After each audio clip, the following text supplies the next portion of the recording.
Namaskar and happy Mother's Day to all the lovely mothers out there. माँ, सभी को अपनी माँ प्यारी होती है और मुझे भी है। माँ की हर चीज से उनका प्यार, अपनापन और ममत्व झलकता है। फिर चाहे वो माँ के गहने हों, शॉल या माँ की साड़ी। जी हाँ, हमारी आज की कहानी का शीर्षक है माँ की साड़ी। इसको लिखा और आवाज दी है उदिता डागा नेवर ने। मम्मी का सुंदर गोल चेहरा और उस पर लाल बिंदी बहुत अच्छी लगती थी। मेकअप तो एकदम नहीं करती थी, पर हाँ, सफेद बालों को हेयर कलर से जरूर छुपाती थी। उनको शॉपिंग का बहुत शौक था। फिर चाहे वो साड़ी हो, ज्वेलरी या घर का कोई भी सामान, बस बोलने की देरी होती थी और पलक झपकते ही घर में सामान आ भी जाता था।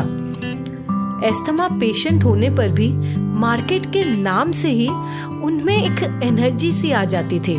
ऐसा लगता था कि उनके लंग्स में किसी ने डबल ऑक्सीजन सिलेंडर फिट कर दिया हो।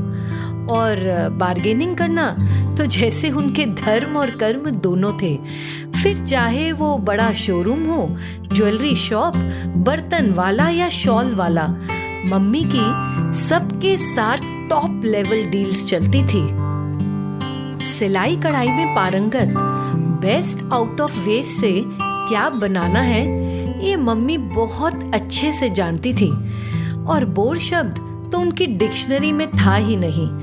बस इसी तरह कुछ ना कुछ करने में ही उनका पूरा दिन निकल जाता था। एक दिन मम्मी प्योर जॉर्जेट की साड़ी का पोत लाई। अपने मन पसंद लाइट पेस्टल प्याजी कलर में उन्होंने साड़ी को रंगवाया और उस पर खूबसूरत रंगों से अपने हाथों से कढ़ाई की। रंगों के चयन और कढ़ाई ने साड़ी की शोभा ऐसी बढ़ाई कि मानो साड़ी अपने आप में ही कुछ बोल रही हो। मुझे वो साड़ी बहुत पसंद थी और मम्मी पर पहनी हुई बहुत खिलती भी थी। समय बीतता गया, मेरी शादी हुई और मैं एक नए शहर में आ गई। मम्मी ने मुझे बहुत सुंदर, कीमती और नई चीजें दी, पर मुझे हमेशा कुछ कमी सी लगती।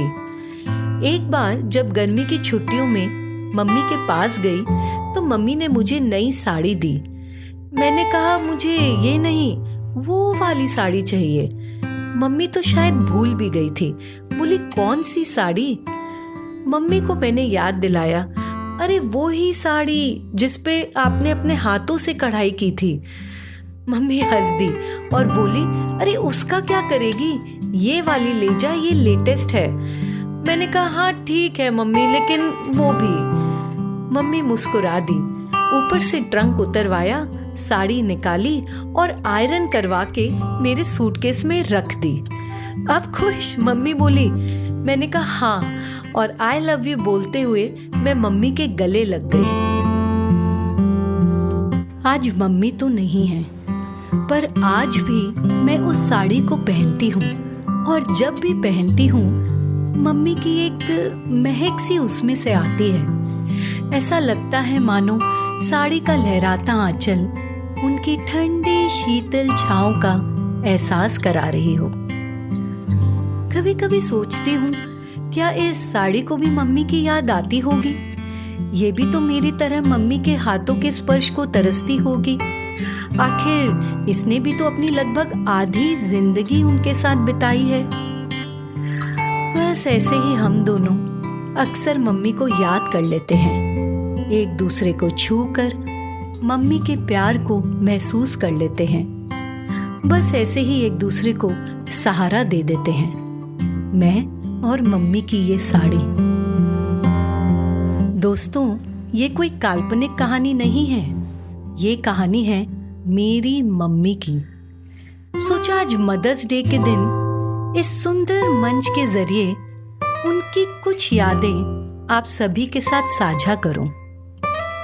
कभी कभी सोचती हूं कि यदि ईश्वर मुझसे मेरी एक ख्वाहिश पूछे तो मैं कहूंगी कि बस मम्मी वापस आ जाए, ताकि मैं उनके साथ वही लम्हे, वही पल दोबारा जी सकूं। आज भी जब सुबह आँख खुलती है तो पता नहीं अंदर से एक खालीपन, एक अधूरापन सा महसूस होता है। और कभी कभी तो आंसुओं का बांध भी टूटकर तकिए पर छलक जाता है। सच, मम्मी को मैं बहुत मिस करती हूँ।